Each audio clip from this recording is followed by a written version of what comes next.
Маці-адзіночцы з Івацевічаў пагражае 3 гады хіміі з-за пакінуты пад фотаздымкам міліцыянта смалік з выявай фекаліяў. Падчас затрымання жанчыне прапанавалі адвакатку, якая яшчэ больш запалохвала кабету, чымся самыя праваахоўнікі. Такія беларускія рэаліі існавання дзяржаўнага тэрору ў век высокіх тэхналогіяў. Тым часам следчы камітэт праводзіць бурлівую працу, аб'явіўшы ў вышук вядомую спартоўку Александру Герасіменю. А Лукашенко сустракаецца з Пуцінам у Маскве, дзе ваўсю трубяць пра спробу забойства беларускага дыктатара, ды дзе на карту пастаўлены лёс нашай краіны.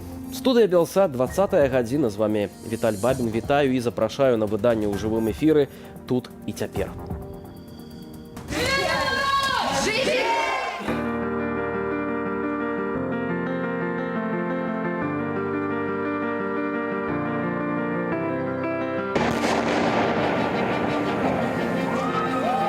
В ближайшее время мы можем столкнуться с необходимостью защищать свою независимость.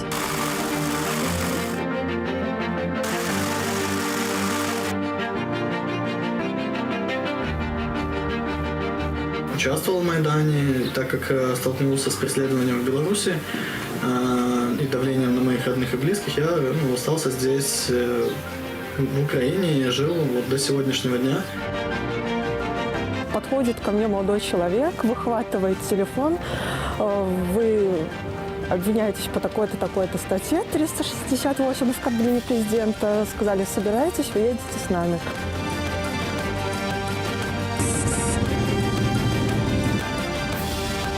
Может быть, даже не результат эксплуатации, не результат отношений людей. Просто совершенно рядовой случай. Уходи, крыса, уходи! Живи Беларусь!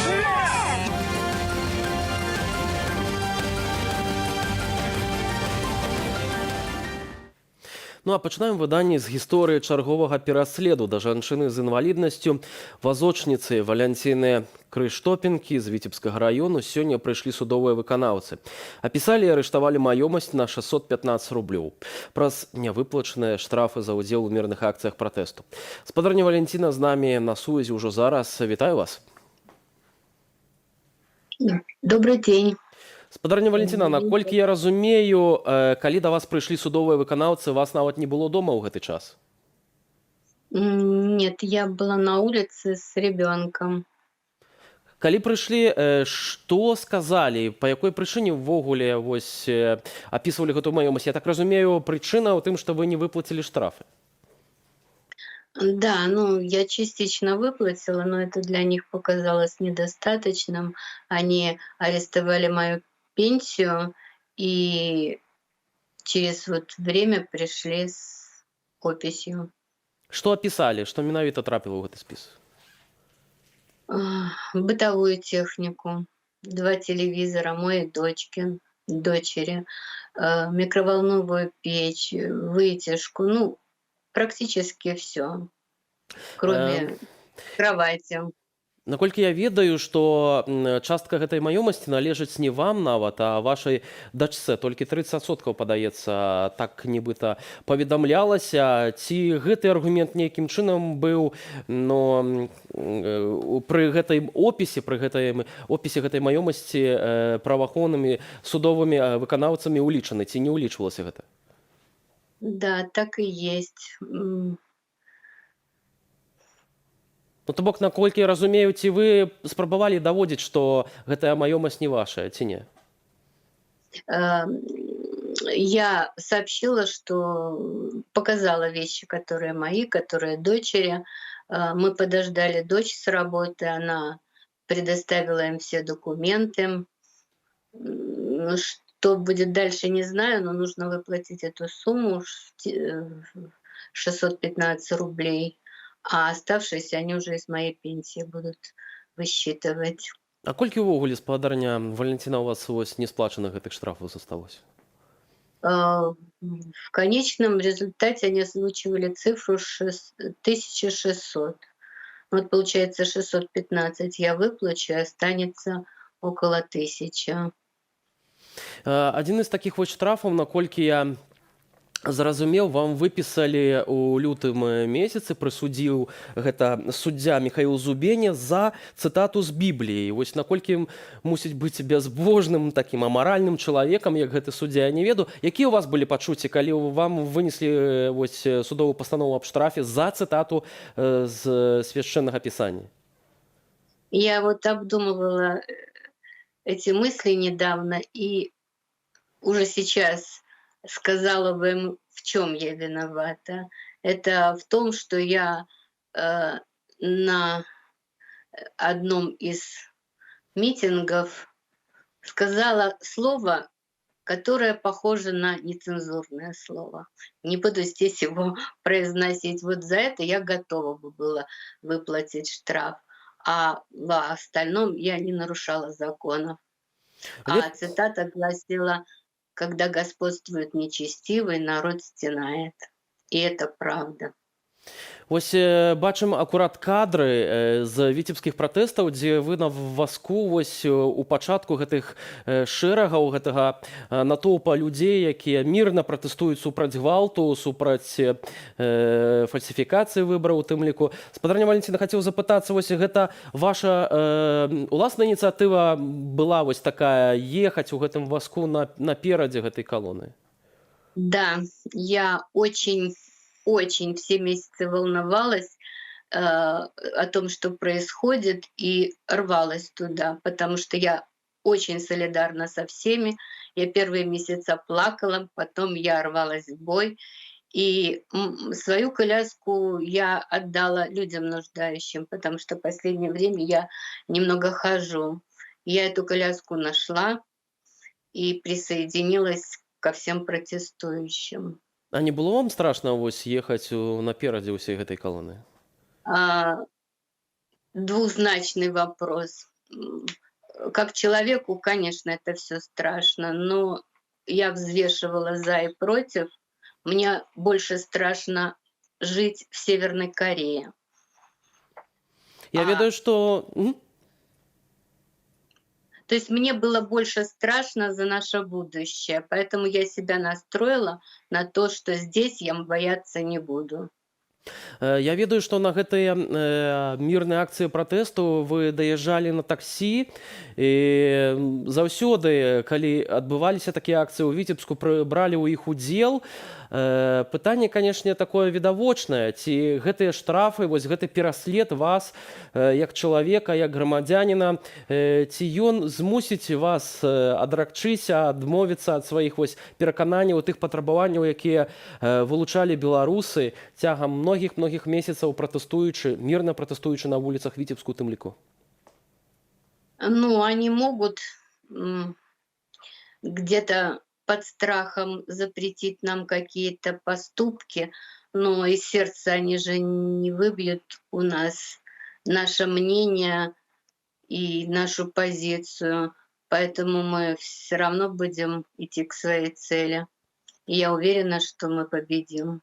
Спадарня Валентина, ведаю, што вы самая гадавалі сваю дачку і таксама распавядалі ў ранейшых інтэрв'ю, што атрымлівалі дапамогу вось ад дзяржавы на ўтрыманне, таксама вось пенсію. Цяпер дзяржава хоча такія грошы у вас пагнаць за ўдзел у акцыях. Наколькі суразмерныя вось гэтыя штрафы той дапамозе, якую аказвала вам дзяржава, калі вы выхоўвалі сваю дачку?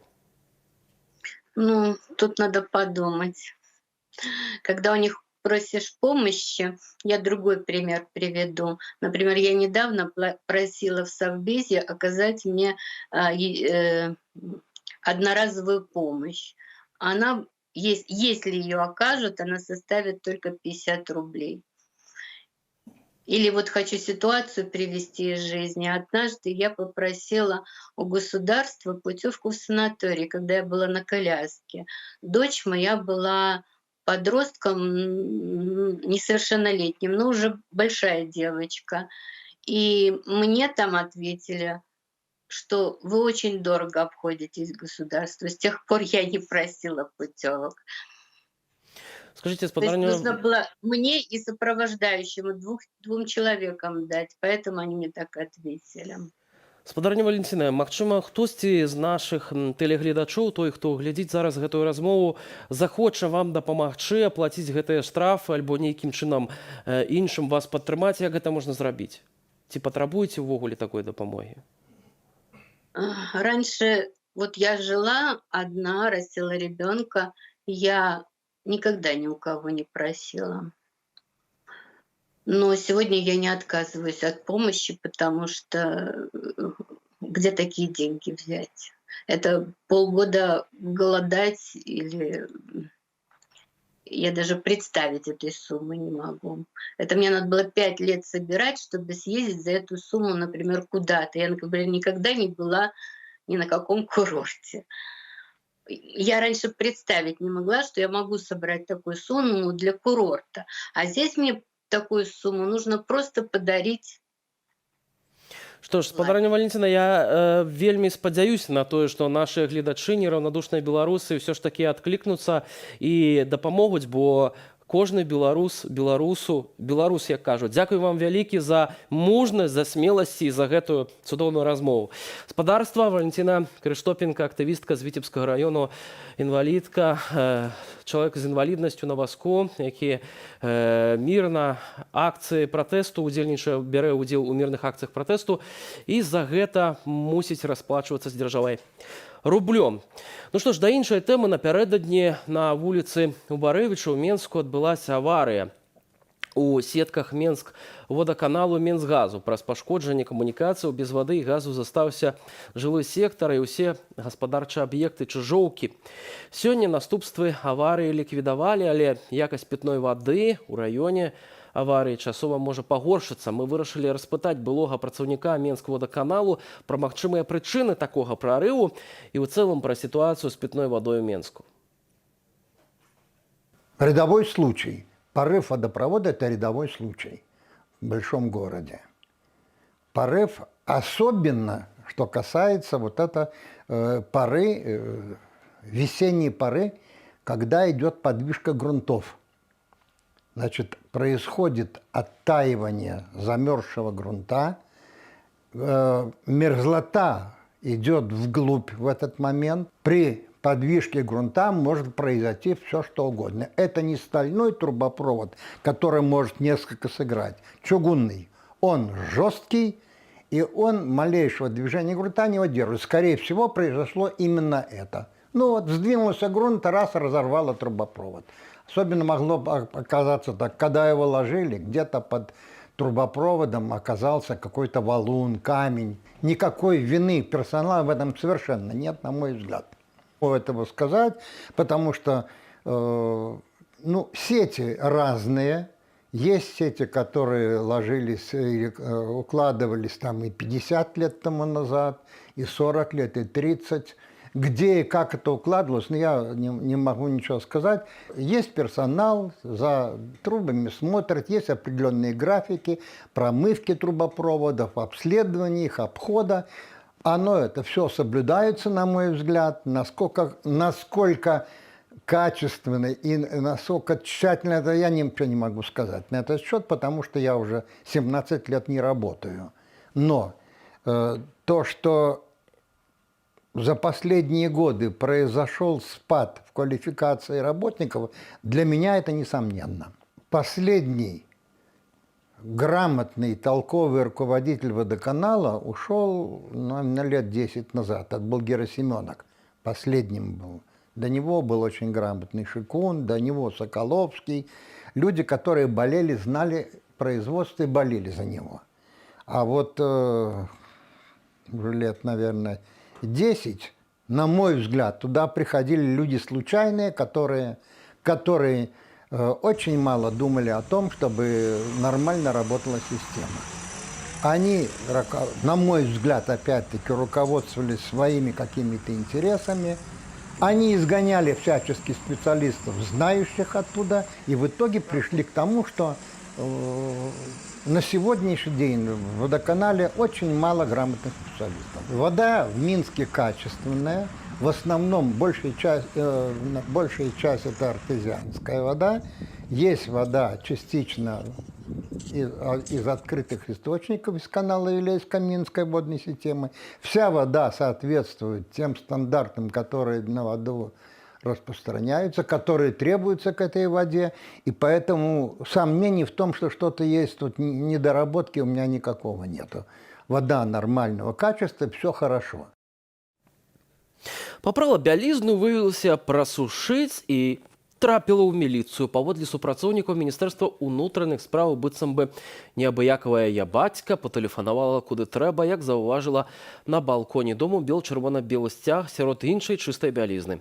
А гаспадыня ў выніку стала вінаватую правядзення адзіночнага пікету і ўжо 3-й месяц змагаецца за вяртанне сцягу, якога паводле пратаколаў быццам бы ніхто і не забіраў, але 20 базавых штрафаў атрымаць паспела. Расповед гарадзенскай пенсіянеркі Ніны Анцулевіч вашай увазе.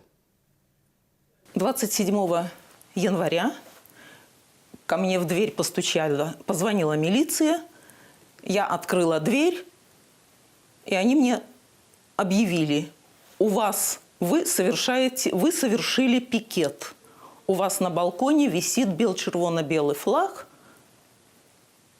А я объясняю, говорю, я стирала белье, в том числе и флаг, вывесила на балкон сушиться. Как может быть вывешенное белье считаться пикетом? У нас поступил звонок от гражданки, что на балконе висит флаг. Протокол об административном правонарушении составили. Я написала в протоколе, что с формулировками протокола я не согласна, поскольку статью 23.34 они упомянули. Я не согласна с тем, что я проводила пикет. Это простое бытовое действие. Стирка белья и сушка его на балконе. Суд состоялся 10 февраля. Да, меня признали виновной. По статье 23.34 наложили на меня административное взыскание в размере 20 базовых величин. О судьбе флага в суде Ленинского района вопрос не шел.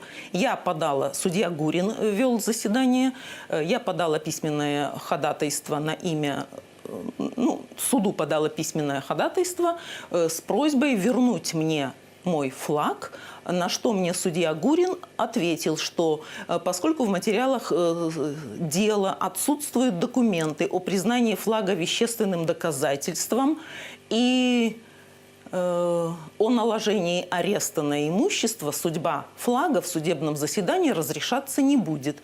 И порекомендовал мне обратиться по этому вопросу в ОВД Ленинского района. Собственно, что я и сделала.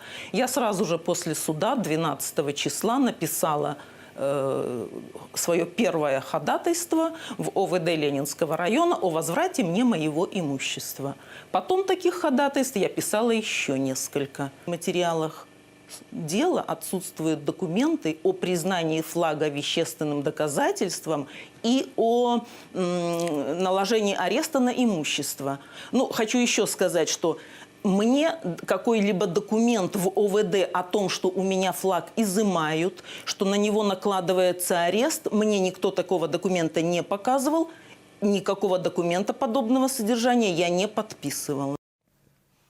Спадарства, у нашым стрым-чаце вы пытаецеся, як можна дапамагчы нашай папярэдняй госці Валянціне Крыштопенкі з Віцебскага району. Гэту інфармацыю мы, спадарства, неўзабаве апублікуем у нашым тэлеграм-канале Белсат. Калі ласка, сачыце за навінамі, там уся інфармацыя будзе размешчана. Ну а мы пераносімся цяпер у Кіеў, там ужо некалькі гадоў жыве грамадзянін Беларусі, актывіст анархісцкага руху Алексей Балянкоў.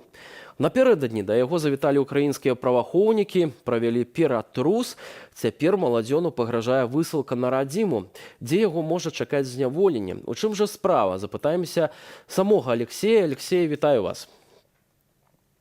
Добрый вечер. Наколькі я ведаю, застаецца ўсяго некалькі хвілінаў да таго часу, калі вы мусіце пакінуць тэрыторыю Украіны. Аднак, наколькі разумею, вы ў Киеве зараз? Да, смотрите, вчера мне вручили бумагу о том, что я должен покинуть территорию Украины, поскольку моя скромная персона предоставляет угрозу национальной безопасности Украины. Вот. Ничего больше мне не пояснили, поэтому сегодня мы с адвокатами подали в суд о том, что мы хотим оспорить данное решение, поскольку это решение является даже не решением суду, а решением СБУ. Вот, соответственно, по закону сейчас мое выдворение из Украины становится, условно говоря, на паузу. Вот, поэтому по закону я сейчас уже нахожусь в Украине легально. Вот, но также мы сегодня действительно просматривали варианты выехать из Украины легальным способом и рассматривали вариант Польши и рассматривали вариант Грузии. В случае с Польшей у меня на данный момент нету визы, поскольку как бы карантин на фоне ситуации с пандемией, я не делал себе визу в Европу. Вот, старая у меня закончилась. Получить новую займет примерно дней 10. Вот, чтобы уехать, к примеру, в Грузию, мне нужно сдать ПЛР-тест, который я сегодня сдал, и только завтра он как бы будет готов.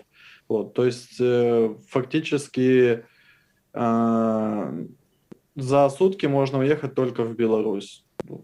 Если вот сразу же следовать тем действиям, которым меня склоняли путем, в том числе манипуляции, сотрудники СБУ. Ну, а что сейчас происходит с анархистами в Беларуси, я думаю, вашей аудитории так прекрасно известно. Разам з тым, наколькі я ведаю, інфармацыя гэта праходзіла ва ўкраінскіх сродках масавай інфармацыі. Гаворка пра падпал мабільнай вышкі ў Кіеве ў 2019 годзе. Менавіта гэта адна з прычынаў і з пастановы на ператрус, які адбыўся напярэдадні учора ў вашым доме. Што вам пра гэта вядома? Чаму менавіта такая фармулёўка пагроза нацыянальнай бяспецы Украіны? Я считаю, что, к сожалению, украинские силовики берут опыт, в том числе белорусских и российских коллег, скажем так. Вот. И, кстати, когда делали у меня обыск, они так и жаловались, что им не хватает полномочий для того, чтобы еще жестче бороться с преступностями, для того, чтобы некоторых чуть ли там не до расстрела доводить и лишать их жизни. Вот, на что мы с ними как бы спорили, что, к примеру, там в Голландии наоборот работают с преступниками, там психотерапевты, совсем как бы другая система, и количество преступлений изменяется, да, то есть пытались их убедить в стремлении к более гуманным каких-то действиям. В общем, если проще говорить, то схема точно такая же, как в России и Беларуси. Существуют радикальные группы анархистов, которые занимаются радикальными акциями прямого действия, в том числе поджогами. На фоне провалившейся реформы полиции в Украине анархисты совершили множество атак на полицейское имущество, на машины, полицейские различные здания. Вот. И сейчас обыски по этому поводу проходят у публичных активистов. Вот. И в том числе у таких уязвимых людей, как иммигранты, такие, как я. К примеру, у моего друга из Украины прошел обыск, у него просто изъяли вещи, их не вернули, а меня просто депортируют. Хотят, во всяком случае. Але вы не маеце ніякага дачынення да гэтай справы, пра якую ідзе гаворка? Нет, я не имею к этому отношения. Более того, я хотел бы, чтобы мне рассказали, какое отношение в каком виде я предоставляю угрозу национальной безопасности Украины. Это зусім іншае пытанне, на якое вы не атрымалі пакуль адказу. Да, я не отрымал, и я бы хотел, чтобы мне его дали, поскольку я живу в Украине уже 7 лет, начиная с Майдана, и я имею здесь какие-то связи с правозащитниками. Я немного, условно говоря, известный здесь активист. Вот, и у меня есть как бы поддержка правозащитников, адвокатов, очень много друзей и так далее. И поэтому я как бы хотел бы бороться с этой ситуацией, потому что в случае, если будут это другие иммигранты, белорусы, которые убегают на фоне протестов в Беларуси, у них не будет такой поддержки, и их будет очень легко депортировать. Поэтому ну, для меня это просто уже принципиальное дело. Таксама разам з вами хочуць дэпартаваць альбо маюць намер дэпартаваць яшчэ аднаго актывіста анархісцкага руху з Беларусі Артура Кандратовіча. Як у яго справа? Ці вам нешта вядома адносна ягонага статусу ва ўкраіне на сённяшні дзень? Он находится, он подал прошение о политическом убежище, и поскольку он находится в процедуре рассмотрения, то его не могут депортировать. Вот. Но ему намекнули, что по нему будут работать. Я хацеў бы запытацца, Алексей, яшчэ чаму менавіта вось вы лічыце, што ў Беларусі вас чакае зняволенне? Адпаведна, канешне, мы ведаем справу Міколы Дзядка і іншых анархістаў. Неаднаразова ўжо судзілі там і Вячеслава Касінерава. Аднак ці звязана гэта неяк з дзейнасцю арганізацыі рэвалюцыйнага движення, якая забаронена ў Беларусі, вось да якой вы ў свой час мелі нейкае дачыненне? Да, я имел отношение, когда там мы еще рисовали граффити, на тот момент это был довольно популярный сайт, я качал оттуда трафареты какие-то, рисовал, вот, поэтому, ну, как бы, да, можно раскрутить, называть нас там экстремистами, ну, как бы, за что? За то, что мы граффити рисовали, вот, ну, это как бы, ну, как бы смешно, вот, Алексей, таксама вось, наколькі я разумею, вы таксама не хаваеце, што у вас былі канфлікты ў Украіне з ультраправымі актывістамі. Ці гэта, магчыма, стала прычынай вось пільнай увагі да вас з боку службы бяспекі Украіны?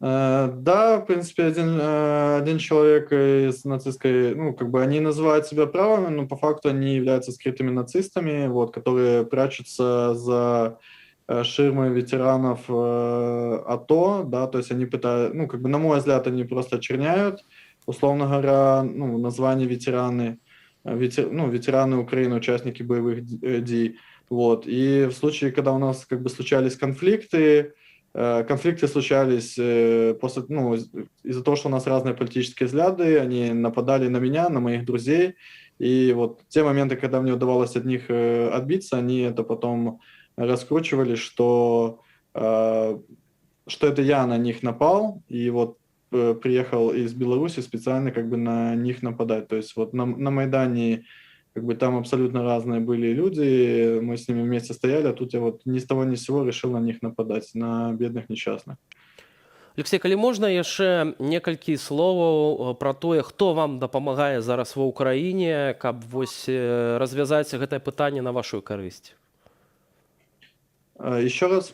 Ці нехта вам дапамагае вось з пытаннем гэтай справы, то бок, каб развязаць гэтае пытанне, застацца ў краіне, можа, хтосьці прававую дапамогу вам аказвае, хто дапамагае вам у гэтыя хвіліны? Ці вы самыя змагаецеся з гэтым? Нет, я себя очень чувствую довольно уверенно и хочу, воспользовавшись моментом, поблагодарить всех людей, которые мне здесь помогли. Я не устаю повторять о том, насколько это отличается от Беларуси. Во всяком случае, от 2013 года, конца 2013 года, когда я уезжал и оказывали давление на моих родственников, люди просто боялись со мной, ну, как бы общаться. Сейчас, на данный момент, мне оказывают поддержку абсолютно все коллеги с работы там, в баре, в котором я работаю. Также мы занимаемся пошивом одежды. Мне позвонила даже швеи позвонили, побеспокоились за меня. Мне позвонила владелица квартиры, ну, побеспокоилась, пожелала удачи. Куча друзей, ну и в том числе правозащитники. Это проект «Бескордонев», ЗМИНа помогает освещать. Также хороший адвокат от УГСПЛ и также очень хороший адвокат от Миллеров. Это адвокатская компания. Вельмі будзем спадзявацца, што ўсё ж такі ваше пытанне будзе вырашана, вас не дэпартуюць на радзіму, дзе вам, канешне, можа пагражаць вось гэтае турэмнае зняволенне альбо абвінавачанне ў экстрэмізме. Ну а ці патрэбна хоць нейкая нагода для таго, каб чалавека пасадзіць у турму, правда? Быў бы чалавек, артыкул у следчага камітэту знойдзецца. Да, я также еще, пользуясь моментом, хотел бы призвать белорусов обращать, ну, не только белорусов, в целом всех иммигрантов, особенно политических, обращать внимание на высылку, ну, как бы на высылки активистов на родину, потому что, да, когда высылают даже людей с очень плохой биографией, да, как высылали, ну, до меня, да, это говорит о том, что когда-то очередь дойдет и до вас. И как бы, у нас сейчас есть, ну, очень большие сомнения, что это может быть просто заказное купленное дело в отношении меня, чтобы добавить меня, как, условно говоря, боевика с Майдана, что я, собственно, не скрываю, что я участник Майдана, к этому вот великому делу о экстремистах в Беларуси, анархистах, которые там хотели, не знаю, свергать бедного несчастного Александра Лукашенко. Дзякуй вялікі за гэтую размову. Памятаем спадарства пра тых беларусаў, якія хоць і знаходзяцца за мяжой, аднак могуць знаходзіцца ў небяспецы. Алексей Балянкоў, анархіст з Кіеву, быў з намі на сувязі. Ну, мы паступова да галоўнай тэмы сённяшняга выдання. Пуцін хлусіць, калі гаворыць, што ў Беларусі рыхтаваўся дзяржаўны пераварот і забойства Лукашэнкі ягоных сыноў, мяркуе вядучы корэспандэнт брусельскага выдання «Палітыко» Дэвід Герзенгорн. Усё, што хоча народ Беларусі, гэта свабодныя, справядлівыя выбары пры адсутнасці гвалту. Падрабязнасці з Брусэлю ад нашага корэспандэнта Алеся Сіліча ўжо зараз вашай увазе.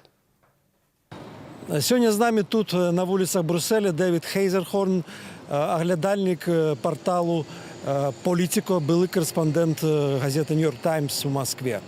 Дэвід, расстаўляючы абсталяванне перад гэтым нашым інтэрв'ю, я паспеў пачуць ад вас, што вы вельмі ўражаныя апошнюю прамоваю Пуціна, нават назвалі яе вар'яцкай. Путін гаварыў пра тое, што ў Беларусі адбыўся пераварот. Але не было аніякага перавароту. Гэта бачаць усе, хто сочыць за падзеямі ў Беларусі пасля выбараў у жніўні. Але што насамрэч мы бачылі? Мы бачылі незадаволенасць выбарцаў тым, што выбары не былі сумленныя, што выбарцы не давяраюць выніковым лічбам, што яны хочуць новага галасавання. Я размаўляў шмат з кім з беларусаў тут, у Брусселі, а таксама з еўрапейцамі і амерыканцамі. І іхная думка надзвычай ясная. Мы ўсе хочам аднаго – рэалізацыі права беларусаў выбіраць свой урад, выбіраць свайго прэзідэнта. Ніхто не збіраецца нікуды ўмешвацца. Мы ўсе папросту хочам упэўніцца ў тым, што ані Пуцін у Крамлі, ані Захад не маюць планаў нейкім чынам уваходзіць у палітычную прастору Беларусі. І таму, калі мы пачулі апісанне Пуціна наконт перавароту ў Беларусі, у нас адразу ж узнікла пытанне: якога перавароту? Таго, што ўчыніў Лукашенко ў жніўні летась, калі ён захапіў уладу, прайграўшы выбары.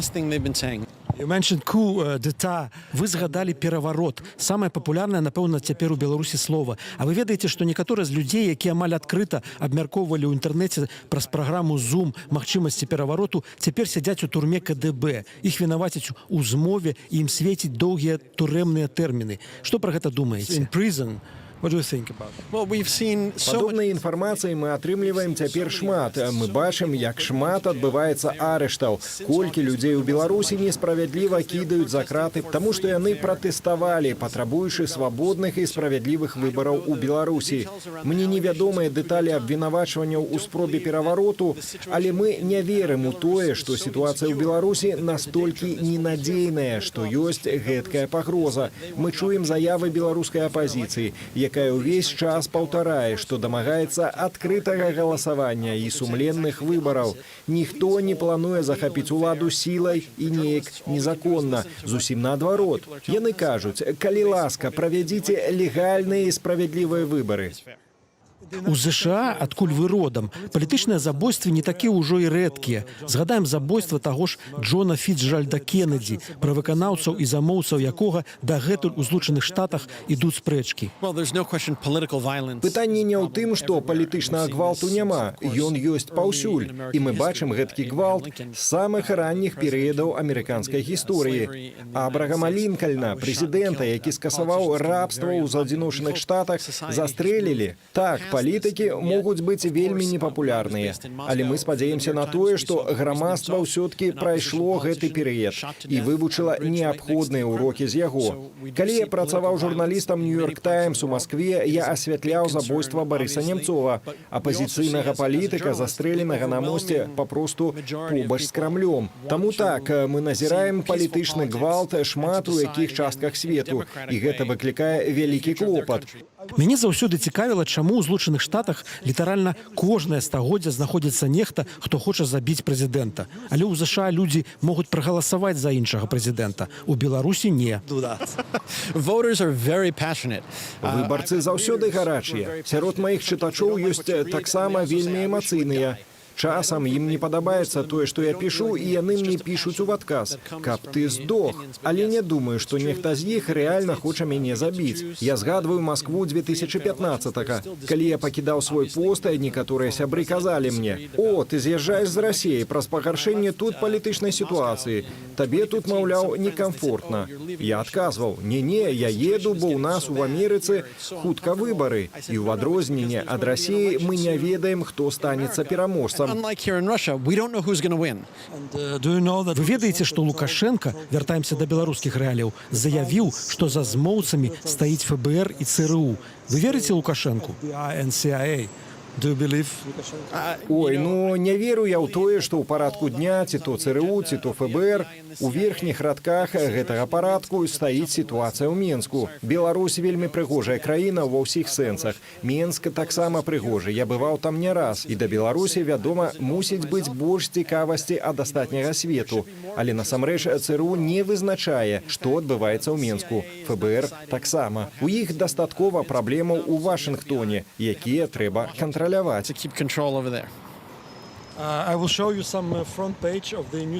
хацеў бы вам паказаць першую паласу адной з беларускіх газетаў. Гэта «Мінская праўда». Мясцовая газета Менскага раёну з даволі абмежаванай аўдыторыяй. Вы бачыце, што на першай паласе фота амерыканскага прэзідэнта, буйны загаловак «Байден забойца» і надпіс «ЗША рыхтавалі ў Беларусі ваенны пераварот 9 траўня». Як вам такое? Вам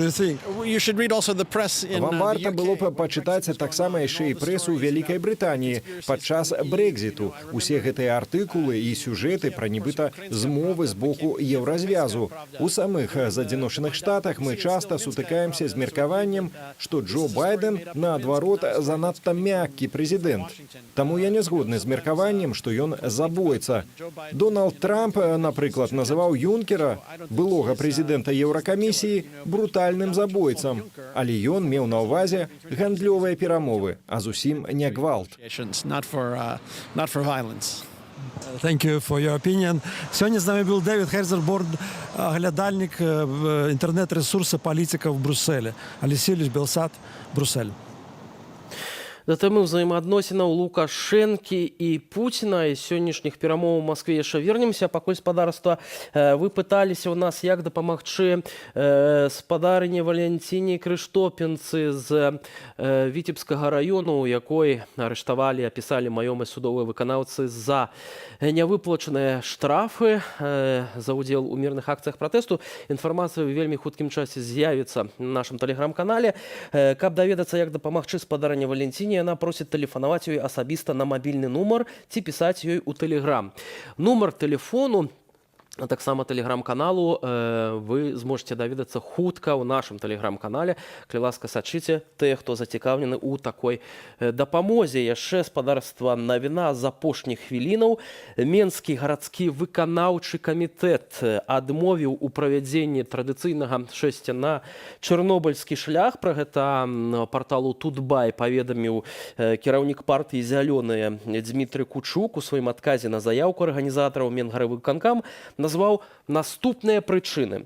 Адсутнасць дамовы з міліцыяй, хуткай медычнай дапамогай і камунальнікамі, маршрут шэсця, які, на думку ўладаў, не адпавядае патрабаванню закону. Арганізатары нібыта да атрымання адказу да ўладаў агучылі маршруты, час збору ўдзельнікаў, што забаронена законам, а таксама праз пандэмію COVID-19. Раней міністр унутраных справаў Іван Кубракоў заявіў, што міліцыя будзе рэагаваць на ўсе парушэнні незалежна ад таго, дазволяць улады правядзення акцыі ці не, нагадвае Тутбай, дарэчы, адзін з заяўнікаў традыцыйнага 6 чарнобыльскага шляху. Рыгор Кастусёў быў днямі арыштаваны КДБ ў падазрэнні ў замаху на жыццё Александра Лукашэнкі, і таму, канешне ж, не зможа у такім выпадку нейкім чынам апеляваць альбо падаць скаргу на гэтае рашэнне Менскага гарадскога выканаўчага камітэту. Ну што ж, да галоўнай тэмы сённяшняга дня. Лукашенко паляцеў у Маскву, дзе сустракаецца з Владзімірам Пуцінам, абмяркоўваюць, вядома ж, пытанні датычныя саюзнай дзяржавы, інтэграцыю ў межах гэтай дамовы. Ці стане гэты дзень лёсавызначальным для нашай краіны? Паразважаем разам з дарадцам Святланы Ціханаўскай ў міжнародных пытаннях Франкам Вячоркам. Вітаю, Франак. Добрый вечер. Тое, што Пуцін вырашыў узяць удзел у саміце па клімаце, а з Лукашэнкам сустрэцца пазней, сведчыць, па словах прэс-сакратара Крамля Дмітрая Пескова, то, што тыя перамовы будуць даўгія і цяжкія. Ці сапраўды, на вашу думку, гэтыя перамовы будуць вельмі даўгімі і цяжкімі для абодвух бакоў? Усё залежыць ад таго, якія тэмы будуць абмяркоўвацца на гэтых перамовах. На жаль, ніякай празрыстасці, ніякай дакладнай інфармацыі пра тое, чым яны будуць гандлявацца, пра што яны будуць гаварыць, мы не маем. Няма ні празрыстасці, ні падсправаздачнасці, ні ў Пуціна, ні ў Лукашэнкі. Для нас прынцыпова, каб незалежнасць, суверэнітэт не былі прадметам гандлю. Разам з тым, Лукашенко ўжо заявіў, што пасланне Владзіміра Пуціна, якое гучала напярэдадні федэральнаму сходу, мае чалавечыя ноткі, і што вялікія чалавечыя ноткі Лукашенко заўважыў у гэтым пасланні. Гэта такое заігрыванне, на ваш погляд, што гэта за характарыстыка такая? Я думаю, што ў Лукашэнкі няма выбару, яму трэба прыніжацца, яму трэба падабацца Пуціну. Мы бачылі, калі яны сустракаліся, нават як ён сядзеў. Вось гэтая мова нават адлюстроўваецца на позе. Для Лукашэнкі цяпер Крэмль – гэта галоўная крыніца фінансавання, а фінансаванне патрэбнае, каб утрымліваць сілавікоў, каб утрымліваць армію чыноўнікаў, таму што менавіта фінансавыя складанасці – гэта тое, што можа прывесці ў бліжэйшы час і да хвалі пратэстаў, і да незадаволенасці ў грамадстве, і да расколу ўнутры элітаў Лукашэнкі. Разам з тым, сёння падчас гэтых перамоў гаварылі пра тое, што Расія і Беларусь рухаецца ў добрым кірунку, і не абмінулі, канешне ж, Украіну. Адразу пачалі з крытыкі на адрас прэзідэнта Украіны Владзіміра Зеленскага. Лукашенко нават сказаў, што той не надта дыпламатычна сябе паводзіць. Гэта такое вось супрацьстаянне ўсяму свету, паказаць, што нават мы супраць Украіны, і то заадно з Пуціным, ці як? Давайте тут не будзем падманваць адно аднога. Лукашенко сам за сябе. Ён з тымі, хто будзе яго падтрымліваць, тыя, хто гарантуюць яму утрыманне пры ўладзе, ён той чалавек, які не бачыць сябе па-за прэзідэнцтвам. І калі ён бачыць кан'юнктуру, адчувае, што ў гэты момант яму трэба сказаць нешта супраць Украіны, ён будзе гэта казаць. І гэта ніколі яму не замінала на наступны дзень паехаць у Кіеў і сказаць тое самае пра Расію, пра Польшчу, пра Вашынгтон, пра кагосьці яшчэ. Ён дастасоўваецца, ён палітык-папуліст, але дзякаваць Богу, ягоны час прайшоў, і зараз пытанне толькі ў тым, як нам забяспечыць гэты пераход да дэмакратыі з найменшымі стратамі, без ахвяраў, з найменшымі стратамі для Беларусі. Вельмі трывожна, з нейкай трывогай чакаюць вось гэтыя перамовы. У тым ліку, я думаю, і штаб Ціханаўская прыслухоўваецца да таго, што ж там будзе адбывацца, што будуць абмяркоўваць, а кіраўнік народнага антыкрызіснага ўпраўлення Павел Латушка нават заклікаў Святлану Ціханаўскую уступіць на пасаду прэзідэнта, каб пазбегнуць страты незалежнасці Беларусі. Што вы думаеце пра гэта? Сапраўды трывожна ад таго, што мы не ведаем. Паводле нашай інфармацыі, нашых крыніцаў, такой аднамомантнай інтэграцыі паглынання быць не можа. Это не выгодна нікому. Яны, як правіла, калі будуць мець такія здзелкі, яны будуць расцягнутыя, каб у інфармацыйнай прасторы не справакаваць выбух. Таму што для Лукашэнкі пратэсты гэта самае страшнае. І нават калі нейкія здзелкі будуць заключаныя, яны, на жаль, будуць трымацца ў таямніцы. Мы павінны ж трымаць уладу падсправаздачнай, мы павінны казаць, што суверэнітэт, незалежнасць не прадмет гандлю. Вельмі добра, што Злучаныя Штаты Амерыкі прынялі акт аб дэмакратыі і суверэнітэце Беларусі, які акрамя падтрымкі дэмакратыі таксама забяспечвае, гарантуе падтрымку незалежнасці Беларусі. Што тычыцца уступлення ў сілу у прэзідэнцтва Святланы Ціханаўскай, тут складана, таму што ў прынцыпе яна ўжо мае знешнюю легітымнасць, яе ўжо прымаюць як лідара Беларусі ў многіх краінах свету, і ёй знешняя легітымнасць дадатковая не патрэбная. Што тычыцца ўнутранай легітымнасці, уступлення на пасаду прэзідэнта у Беларусі праз правядзенне інаўгурацыі, гэта трэба мець на ўвазе, гэты інструмент павінен быць напагатове, і калі сапраўды з'явіцца вострая рызыка незалежнасці суверэнітэту, і калі з'явіцца знак, сігнал, што дзяржаўныя органы, дзяржслужбоўцы цэлымі інстытутамі будуць гатовыя перадпарадкавацца Святлане Ціханаўскай, вядома, гэты варыянт не трэба выключаць. Уся вось гэтая сітуацыя з замагам на жыццё Лукашэнка і ягоных сыноў, раздзьмутая у тым ліку ў Расіі, там таксама балбочуць увесь час, што калектыўны захад ніякім чынам не рэагуе, а многія эксперты сходзяцца ў меркаванні, што вось гэтая гісторыя з замахам на жыццё нелегітымнага кіраўніка Беларусі выгадна як Крамлю, так і самому Лукашэнку, а Крамлю ў першую чаргу, каб паскорыць гэтыя інтэграцыйныя працэсы. Ці згодныя вы вось з такім меркаваннем? Мы дакладна разумеем, што гэта правакацыя. Мэта гэтай правакацыі цягнуць увагу ад галоўнага пытання мірнай змены ўлады ў Беларусі і правядзення выбараў. Таксама, на жаль, гэта ускладняе нашу працу ў напрамку дыялогу, перамоваў з рэжымам, таму што калі ты абвінавачваеш прадстаўнікоў грамадства ў тым, што рыхтуюць замах, то табе нашмат складаней прыняць вось гэтыя прапановы аб размове і дыялогу аб мірным вырашэнні крызісу. Ясна, што для Лукашэнкі любая магчымасць выйграць час, яна патрэбная зараз. Ясна, што Расія штурхае яго для больш актыўных інтэграцыйных дзеянняў і для даканстытуцыйнай рэформы. Лукашенко гэты час цягне. Ну і яны выкарыстоўваюць, магчыма, такія інструменты, у тым ліку вось гэтая правакацыя як замах на Лукашенку, для того, каб вось прыспешыць свой парадак дня. Ну і мы таксама атрымліваем сігналы, што Расія збіраецца вось гэтую тэму замаху на Лукашенку і перавароту падымаць на міжнародным парадку дня. Тым самым перабіўшы зноў жа самае асноўнае, з-за чаго ўсё ў Беларусі пачалося, это правядзенне свабодных выбараў. Ну, тут трэба нам дзейнічаць супольна, трэба, каб усе нашыя саюзнікі, партнеры замежныя, каб яны дакладна ведалі, занялі адзіную пазіцыю ў гэтым пытанні, што толькі праз мірныя выбары можа гэты крызіс вырашыцца. І ніякія правакацыі, ніякія манёўры, каб адцягнуць гэтую увагу, не павінны спрацаваць. У нас таксама ёсць заява самой Святланы Ціханаўскай адносна сённяшніх перамоваў Александра Лукашэнкі з Владимиром Путиным. Давайте послухаем, пазней вернемся, каб працягнуць нашу размову. Я всегда была с вами откровенна. Нынешняя политическая ситуация очень тревожная. В ближайшее время мы можем столкнуться с необходимостью защищать свою независимость.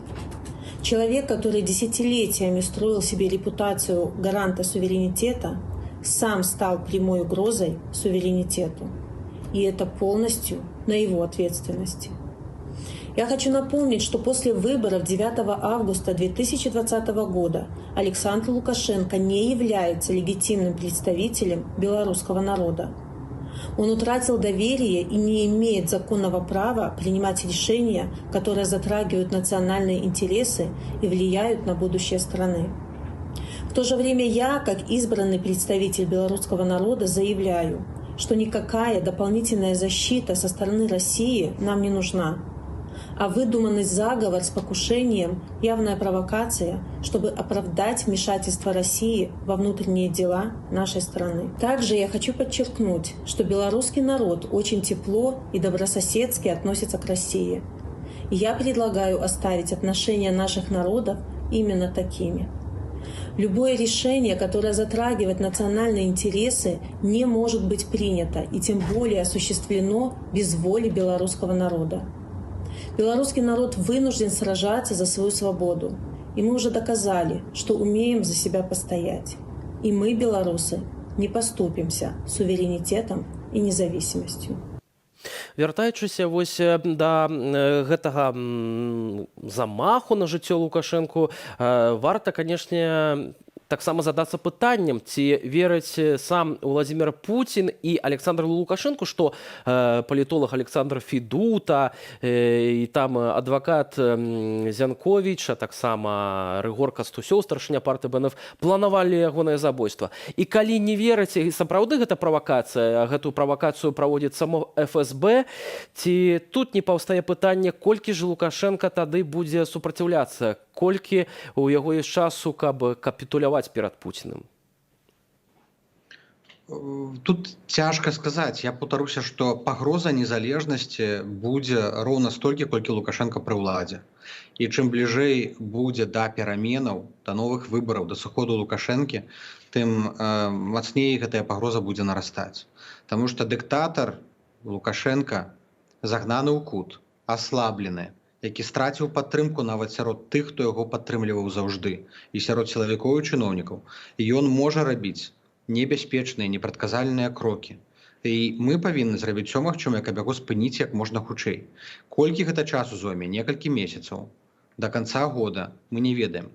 У нашых інтарэсах, інтарэсах Беларусі, каб пытанне выбараў, новых выбараў, свабодных, яно было пастаўленае першым на парадку дня. Не канстытуцыйная рэформа, не нейкія змены, не сімуляцыя там дыялогу праз Васкрасенскага і Гігіна, а менавіта правядзенне новых выбараў. І таму мы апелюем кожны дзень да міжнароднай супольнасці, каб дапамаглі ў арганізацыі гэтых выбараў, і да людзей унутры рэжыму, каб падтрымалі ідэю дыялогу. Таму што гэта адзіны спосаб безбалезна, без ахвяраў вырашыць палітычны крызіс у Беларусі. Калі вельмі коротка, Франак, літаральна 1,5 хвіліны у нас застаецца, наколькі вось гэтыя інфармавання у захаду, у тым ліку, і вось я ведаю, што Светлана Ціхановская правяла размову з міністрам замежных спраў Грэцыі, і на падыходзе пакет санкцыяў ад Еўропы, наколькі ідзе вось інфармаванне о сітуацыі з Лукашэнкам зараз вось у гэтым кірунку, ад вас у першую чаргу? Мы працуем з еўрапейскім звязам Злучанымі Штатамі Амерыкі. З Джулі Фішер правялі апошнія 4 дні. Яна прыехала ў панядзелак у Вільню, заўтра з'язджае, рухаецца ў Варшаву. Сёння быў званок з міністрам Грэцыі. На наступным тыдні шмат сустрэчаў з еўрапейскімі сталіцамі і офлайн, і онлайн сазвоны. Вот сёння прыйшло запрашэнне ў тым ліку ад Албаніі збудаваць двухбаковыя адносіны. Наша задача гэта мець як можна больш саюзнікаў і прыхільнікаў свабоднай і незалежнай Беларусі. А для гэта трэба працаваць кожны дзень, не губляць галавы, нагадваць усяму свету, што беларусы там, беларусы чакаюць дапамогі і беларусы працягваюць змагацца. Ну што ж, дзякую вялікі за гэтую размову і за тое, што робіце спадарства. Франак, Вячорка, дарацца Светлана Ціхановская. Кажуць, пажывем, пабачым, колькі Лукашенко пратрымаецца. На гэтым я, Віталь Бабін, развітваюся з вамі. Дзякую за ўвагу. Ужо заўтра сустракаемся о 10:30 раніцай на Белсаце. Глядзіце наш адмысловы эфір, прысвечаны апеляцыі на вырак нашым журналісткам Кацярыне Андрэевай і Дар'і Чульцовай, якія за выкананне сваіх прафесійных абавязкаў знаходзяцца за кратамі ўжо 158 дзён. Беражыце сябе і сваіх блізкіх. Да сустрэчы заўтра. Зноў вітаем нашых гледачоў на плошчы пераменаў.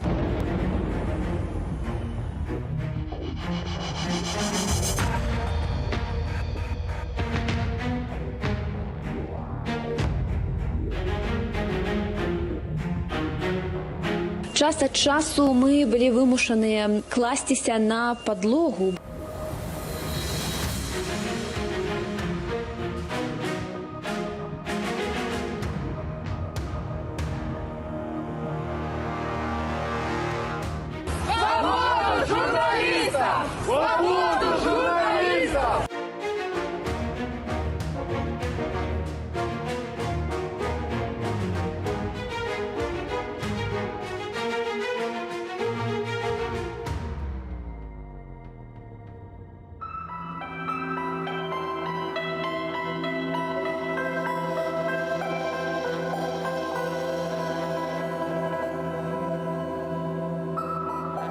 Каб дайсці да крамы або прыпынку, некаторым жыхарам вёскі Стан трэба прайсці сапраўдную паласу перашкод. Застацца ў сухім абутку не атрымаецца.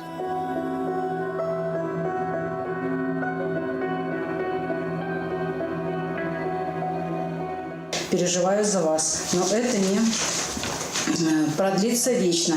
У меня все будет хорошо. Это ведь не конец жизни. Жаль, что не могу написать много, но могу сказать, что мы все с этим справимся.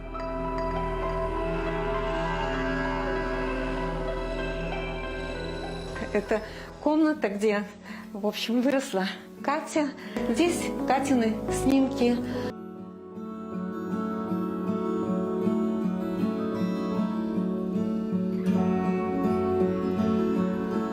Мы знаходзімся на праспекце пераможца ў Менску, дзе проста цяпер сабралася некалькі тысяч мірных дэманстрантаў.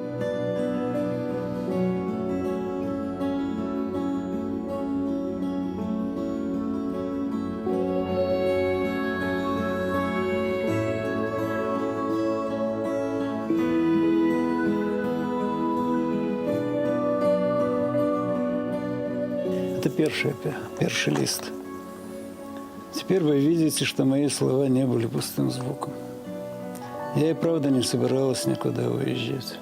Самое удивительное, что я не испытываю злости, обиды, жажды мести к тому, кто принял решение поступить так с нами, со мной. Моральное состояние спокойное, готовность ко всему.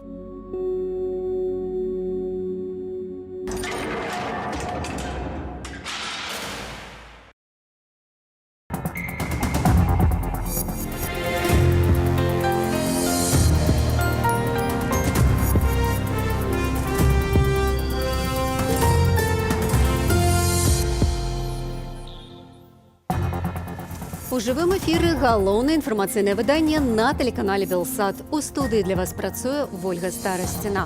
Улады не задаволілі заяўкі на правядзенне чарнобыльскага шляху. Сярод прычынаў назвалі адсутнасць дамовы з міліцыяй, хуткай і камунальнікамі. Нават маршрут нібыта не адпавядае закону. Пра іншыя падзеі грунтоўна распавядзем у аб'ектыве па-беларуску і без цэнзуры.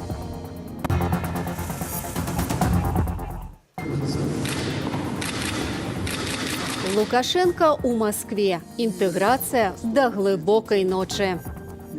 Двигаемся серьезно по союзным программам. Помните, с карт начинали. Очень серьезные программы. А тым часам Латушка зрабіў Тихановской прапанову уступить на посаду президента. Вчера вечером исчезла вода.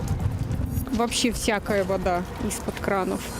Ну, проблема в том, что люди без воды ни покушать не приготовить, ни в туалет толком не сходить. Вот такая проблема. Меньшики запасаются водою. Цистерны знайсці складана. Специально сделали круг по центральным улицам, где воды нет. То есть это ладно, я на колесах, молодой, все, а если пенсионерам что делать? КДБ сцвярджае, што затрыманыя ў справе дзяржаўнага перавароту даюць прызнальныя паказанні. Если их пытают, например, они скажут все, что угодно, чтобы пытки прекратились. Надзвычайная сітуацыя ў сталіцы. 3 вялікія раёны Мінску на сотні засталіся без пітной вады. Прарвала водаправод, а пазней высветлілася, што і газаправод таксама пашкоджаны. Сістэма састарэла. Такую прычыну калапсу называюць менчукі і эксперты. Падрабязнасці ў Юліі Цяльпук. Вечар і ноч цалкам без вады ў кране, а наступны дзень без пітной. Жыхары Кастрычніцкага, Ленінскага і Заводскага раёнаў сталіцы ваду здабывалі хто ў крамах, хто з аўтацыстэрнаў. Прынамсі ў Курасоўшчыне і ў Лошыцы чэргаў для іх не было. Сразу не знали, что делать. Но у нас, благо, есть еще небольшие запасы питьевой воды, которые ранее покупали. Вот ими воспользовались. Ну и к ночи уже что-то стало с крана дотечь. С утра шла вода рыжего цвета, а сейчас она прозрачная, но все равно пить ее страшно после того, что было с утра. Надо следить за этим. Не так, что стоит и стоит, пока не прорвет. Надо это смотреть и все такое. То есть, я думаю, это расхлябанность. Установили пару-тройку 9-этажных, 19-этажных домов. Что? Подняли тиск. И порвало. 26 вадавозаў на Жукоўскага, Галадзеда, Прушынскіх, Ландара і іншых вуліцах будуць стаяць, пакуль эпідэміёлагі не сцвердзяць, што можна ўжываць ваду з агульнай сістэмы. Для маладых мамаў, людзей у сталым веку ці з інваліднасцю сітуацыя складаная, але неверагодныя менчукі умеюць дапамагаць. У тэлеграме стварылі чаты, праз якія арганізавалі дастаўку вады ў школы, дзіцячыя садкі і прыватныя адрасы. Працягваюцца аварыйна-аднаўленчыя працы на месцы пашкоджання трубы метровага дыяметру ля гіпермаркету «Грын» у Чыжоўцы. Увечары 21 красавіка вада тут заліла тэрыторыю паркінгу і праезную частку. На месцы працавалі супрацоўнікі МНС і аварыйнай газавай службы. У асобных дамах гэтага раёну знікла не толькі вада, але і газ. Менгарвыканкам не выключае, што віною механічнае пашкоджанне праз будаўнічыя працы на адной з пляцовак па вуліцы Убарэвіча. Калі не, то слабая якасць трубы. Другая версія – нізкія эксплуатацыйныя характарыстыкі металу, якія прывялі да паскоранага зносу трубаправоду. Рабіць выснову заўчасна, цяпер вывучаем сітуацыю. Канфіскавалі відэа з камераў гандлёвага цэнтру, размешчанага побач з месцам аварыі. Выкарыстоўваем яго дзеля высвятлення прычынаў здарэння. Чыноўнік абяцае аб'ектыўна разабрацца ў прычынах, каб не дапускаць такіх сітуацыяў надалей. Гучыць прыгожа, але выканаць такую задачу, асабліва вясною, будзе няпроста, кажа былы працаўнік водаканалу Валяр'ян Белы. Оттаивание замерзшего грунта, мерзлота идет вглубь в этот момент, она продвигается ниже, вверх оттаивается, и особенно в подвижных грунтах, в глинах идут подвижки. При подвижке грунта может произойти все, что угодно. Другая перашкода наладжанню спраўнай сістэмы водазабеспячэння – адсутнасць ведаў. Спадар Валяр'ян мяркуе, што апошні адукаваны і пераняты справаю кіраўнік сышоў з Менскага водаканалу 10 гадоў таму. Потым... На мой взгляд, туда приходили люди случайные, которые очень мало думали о том, чтобы нормально работала система. Они, на мой взгляд, опять-таки руководствовались своими какими-то интересами. Они изгоняли всячески специалистов, знающих оттуда, и в итоге пришли к тому, что на сегодняшний день в водоканале очень мало грамотных специалистов. Калі казаць толькі пра Менск, то там не бракуе прарываў у сістэме з трубамі, частка якіх ужо па-за тэрмінам эксплуатацыі, частка зробленыя з менш эластычных матэрыялаў ці не зусім якасна замантаваныя. Цікава таксама, што летась, падобна да ўчорашняга дня, у сталіцы таксама была моцная аварыя на сетцы водаканалу, калі з краіны выехаў Александр Лукашенко. Юлія Цельпук, Белсат. Расійская вайсковая база. Увод вайсковага кантынгенту ў Беларусь. Дамова аб увядзенні ў нашай краіне расійскага рубля. Пра што менавіта размаўляюць сёння ў Маскве Владзімір Пуцін і Александр Лукашенко. Шмат хто не хавае апасенняў, што прынятыя на сустрэчы рашэнні могуць прывесці да страты Беларусю суверэнітэту. Выратаваць сітуацыю магла б Святлана Ціхановская, заступіўшы на пасаду прэзідэнта. Пра рашэнне самаабвешчанага і абранага прэзідэнта Ігор Станкевіч. У Москву Александр Лукашенко прыляцеў прыкладна апоўдні. Яго сустрэлі намеснік міністра замежных справаў Расіі Андрэй Рудэнка і амбасадар Беларусі ў Расіі Уладзімір Сямашка. Наврад ці знешнія выклікі будуць абменены ўвагай, мяркуючы па ўчарашнім выступу Пуціна. Гэта якраз тая тэма, якая таксама будзе ўздымацца. Ось, і мне здаецца, што нейкія матэрыяльныя пацверджанні, маючы на ўвазе нейкія грошы, нейкі рух рэсурсаў, да, магчыма, шмат чаго яшчэ, ён якраз ёсць на стале, і ёсць тут нешта абмяркоўваць. На пачатку афіцыйнай сустрэчы, якая пачалася о 17 гадзіне, Владзімір Пуцін папярэдзіў: неабходна абмеркаваць вострыя пытанні. Есть на злобу дня вопросы, которые надо усиливать просто, в том числе и безопасность, в том числе и оборона. Абмеркавалі расійска-украінскі канфлікт на Донбасе і магчымасць пераносу пляцоўкі трохбаковых перамоваў з Менску, далейшую працу ў бок інтэграцыі Беларусі і Расіі. Акцэнт будзе на эканоміцы, упэўненыя эксперты. Аднак яшчэ большая эканамічная залежнасць ад Расіі дасць магчымасць змусіць Менск да палітычных кампрамісаў. Москва, яна пераканалась, што просто палітычнымі метадамі або просто палітычным разгойдваннем сітуацыі гэтага замала, трэба трымаць Лукашенка за шыю менавіта грашыма. Тому и с пункту гледжання будущего Беларуси, чем больше залежность экономичная, тем меньше вероятность політичного маневру. Чарговая сустрэча ў Маскве выклікала бурную рэакцыю. У ёй пабачылі пагрозу незалежнасці Беларусі. Мы, беларусы, не паступімся сваім суверэнітэтам, заявіла Светлана Тихановская. Цяперашняя палітычная сітуацыя вельмі трывожная. У хуткім часе мы можам стыкнуцца з неабходнасцю абараняць сваю незалежнасць. Чалавек, які дзесяцігоддзямі будаваў сабе рэпутацыю гаранта суверэнітэту, сам стаў прамой пагрозою суверэнітэту. І гэта цалкам на ягонай адказнасці. Беларусь стала больш залежнай ад Масквы з пачатку масавых акцый пратэсту, а беларускі суверэнітэт і незалежнасць галоўны клопат Вашынгтону, заявіла амбасадарка США ў Беларусі Джулі Фішер. Сёння дыпламат абвесціла, што застанецца працаваць у Вільні. У Менск дыпламатка прыехаць не зможа. Ёй не выдалі візу.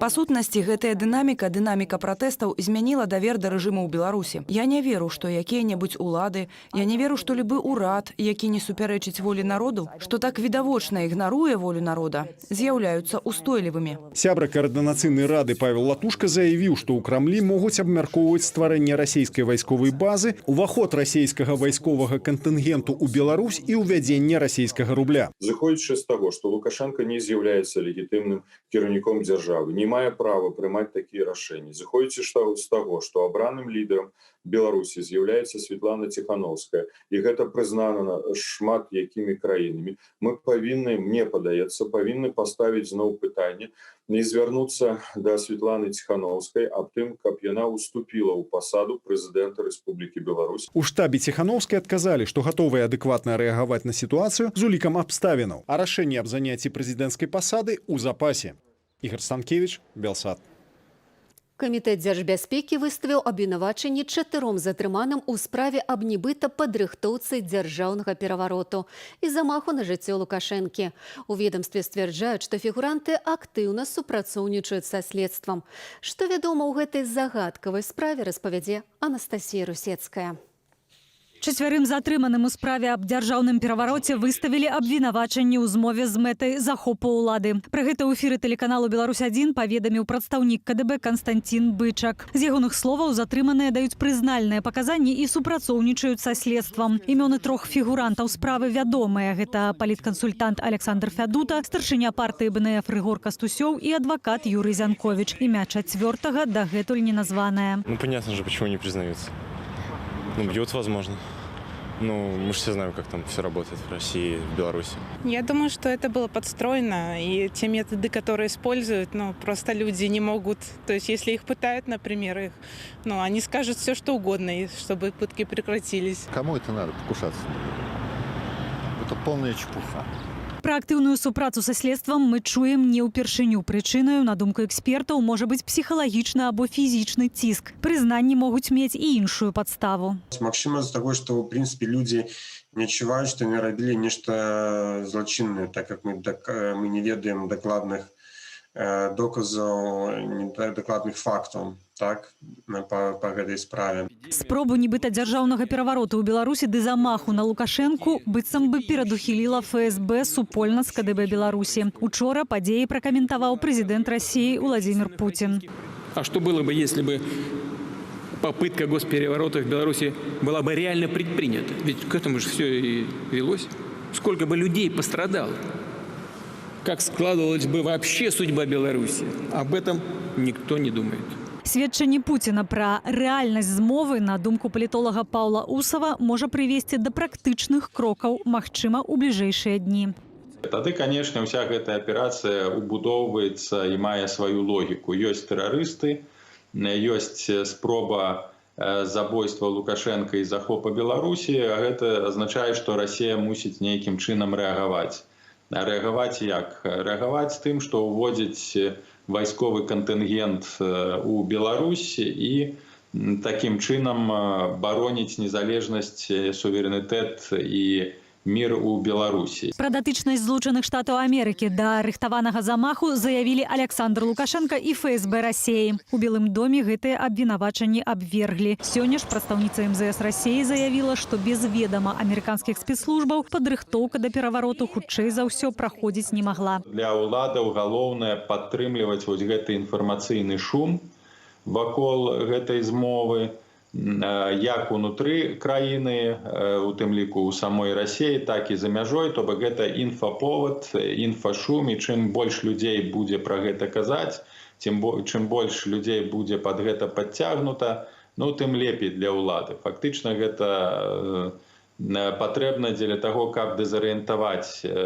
людзей у Беларусі, каб перанакіраваць увагу на нейкія абсалютна абсурдныя рэчы. Фігурантаў справы затрымалі на мінулым тыдні. Рыгора Кастусёва ў Беларусі, Александра Фядуту і Юрыя Зянковіча ў Маскве. Затрыманым пагражае ад 8 да 12 гадоў зняволення. Анастасія Русецкая, Белсат. Следчы камітэт Беларусі абвесціў вышук трохразовую прызёрку Алімпіяды. Александру Герасіменю разам з выканаўчым дырэктарам Фонду спартовай салідарнасці Александрам Апейкіным збіраюцца ўзяць пад варту. Іх вінавацяць у закліках да ўчынення дзеянняў, скіраваных на прычыненне шкоды нацыянальнай бяспецы Рэспублікі Беларусь, здзейсненых з выкарыстаннем сродкаў масавай інфармацыі і глобальнай камп'ютарнай сеткі інтэрнэт. Следства сцвярджае, што дзеянні Герасімені і Апейкіна нанеслі іміджавай і фінансавай страты Беларусі, падарвалі прэстыж краіны на міжнароднай і палітычнай арэне, дыскрэдытавалі кіраўніцтва спартовай галіны і дзяржавы. Спартоўцам пагражае да 5 гадоў пазбаўлення волі. Апублікаваў інтэрв'ю са Святланай Ціхановскай, парушыў заканадаўства аб медыях. За журналісцкую працу на галоўнага рэдактара баранавіцкага выдання «Інтэкспрэс» Уладзіміра Янукевіча склалі 2 адміністратыўныя пратаколы. А за нібыта заклікі да дзеянняў, якія шкодзяць нацыянальнай бяспецы, могуць распачаць і крымінальную справу. А пра тое, што сёння адбывалася ў судах, распавядзе Ірына Дарафійчук. Першае судовае паседжанне ў чарговай справе за абразу прэзідэнта адбылося ў судзе Першамайскага раёну сталіцы. Паводле следства, летась у верасні Вольга Насар у тэлеграм-канале «Менск-97» размясціла каментары з выкарыстаннем ненарматыўнай лексікі ў дачыненні Лукашэнкі. Сидела на работе, в обеденный перерыв, получается, и подходит ко мне молодой человек, выхватывает телефон, вы обвиняетесь по такой-то, такой-то статье 368 оскорбление президента. Сказали, собирайтесь, вы едете с нами.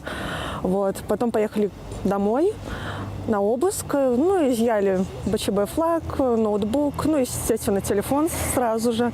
У суде Вольга Насар прызнала віну, аргументуючы ўласныя дзеянні эмоцыямі праз навіны, якія чытала ў той час. Происходящее в тот момент, после выборов президента, это, многие люди были впечатлены этими происходящими событиями. То есть много негативной информации появлялось в сети, и все видели, что происходит.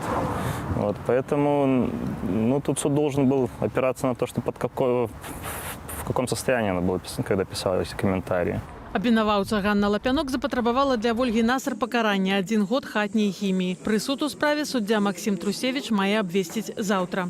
За іншы каментар пра тагачаснага міністра ўнутраных справаў Караева 48-гадовага Дмітрія Пашкевіча пакаралі 4 гадамі хатняй хіміі ды прымусовым лячэннем, бо мужчына мае псіхалагічныя асаблівасці. Справу ў судзе Ленінскага раёну разгледзела суддзя Марына Запаснік. У суде Маскоўскага раёну працягваецца пачаты тыдзень таму разгляд справы Андрэя Санчука. Палітзняволенага барабаншчыка судзяць адразу паводле некалькіх артыкулаў крымінальнага кодексу за арганізацыю і падрыхтоўку да ўдзелу ў масавых беспарадках. Я так и не поняла, за что человека хотят вообще судят, по какой причине его судят, потому что никаких вообще нарушений я просто не увидела. Указки лазерные вменяют, что он не пользовался, они у нас запрещены законом, эти указки. В гараже лежала пиротехника, она у нас запрещена. Андрэя Санчука затрымалі ў лістападзе разам з групаю барабаншчыкаў, якія сталі адным з сімвалаў пратэставых маршаў. Справу разглядае суддзя Таццяна Пірожнікава. Не спыняецца ціск на журналістаў. Раніцай у горадні быў затрыманы фотограф Валер Юдзін. У кватэрах журналістаў і офісе Светлагорскай медыякампаніі «Ранак» дэпартамент фінансавых расследаванняў правёў ператрусы. А пінская паліцыя затрымала менскіх журналістаў-фрылансераў, фотографа Іллю Маліноўскага і аператара Максіма Гарчанка. Ужо другую крымінальную справу за фінансаванне беспарадкаў завялі супраць кіраўніцы дабрачыннай арганізацыі «Палеская дабрыня», жыхаркі Пінску Алены Шымолінай. Берасці з яго карагоднай і пінскай справамі увогуле застаецца лідарам у краіне. Са жніўня тут завялі 349 палітычна матываваных справаў. Пераважна за арганізацыю масавых беспарадкаў і ўдзел у іх. Праваабаронцы адзначаюць, што ажно траціна ўсіх палітзняволеных жыхары Берасцейшчыны. Ірына Дарафейчук, Белсат. Амаль 2000 чалавек затрымалі падчас учорашніх акцыяў салідарнасці з Алексеем Навальным, што прайшлі ў дзесятках гарадоў Расіі. Найбольш жорстка людзей затрымлівалі ў Санкт-Пецярбурзе, Уфе і Казані. Падчас хапуноў паліцыянты ўжывалі электрашокеры ды слезацечны газ.